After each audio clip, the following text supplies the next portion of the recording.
அண்ணாமலையாருக்கு அரோகரா. உண்ணாமலை அம்மனுக்கு அரோகரா. அருட்பெருஞ்சோதி ஆண்டவருக்கு அரோகரா. இன்று மாட்டுப் பொங்கல் அன்று நமது ஆசிரமத்தில் சாதுகளை வரவழைத்து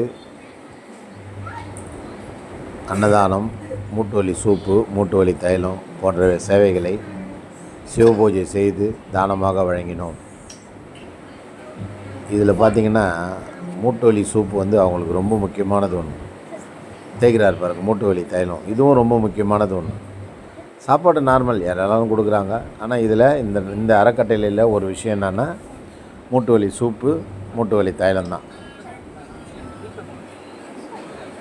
தேய்ச்சி விட்றாரு பாருங்கள் நம்ம சேவகர் ஒருத்தர்.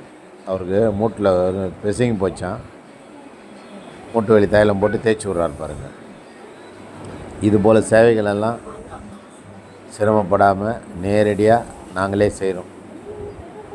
மூட்டு வலி தைலம் தயாரிக்கிறோம், மூட்டு வலி சூப்பு தயாரிக்கிறோம், இட்லி, சாம்பார், பொங்கல், தக்காளி சாதம் போன்ற உணவுகளை தயாரித்து இது எந்த விதமான பேக்ரவுண்டும் கிடையாது. இதுக்கு கடைக்கடையாக யாசகம் வாங்கி தான் பண்ணுறோம். தினந்தோறும் இதுபோல் ஒரு அற்புதமான சேவை செய்ய உங்களுக்கு தெரிஞ்சவங்களுக்கு யாராவது தேடி இருந்தாங்கன்னா அன்னதான சாதுகளுக்கு செய்யணுன்னு அவங்களுக்கு சொல்லுங்கள், அவங்களுக்கு ஷேர் பண்ணுங்கள்.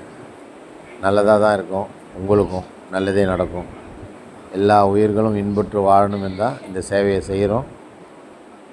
உங்களுக்கு பிடிச்சிருந்தால் லைக் பண்ணுங்கள், கமெண்ட் பண்ணுங்கள், 4 பேருக்கு ஷேர் பண்ணுங்கள், சப்ஸ்கிரைப் பண்ணுங்கள் நம்ம சேனலை. மக்களுக்கு சொல்லுங்கள் அண்ணாமலையார் சேவை அறக்கட்டளைன்னு.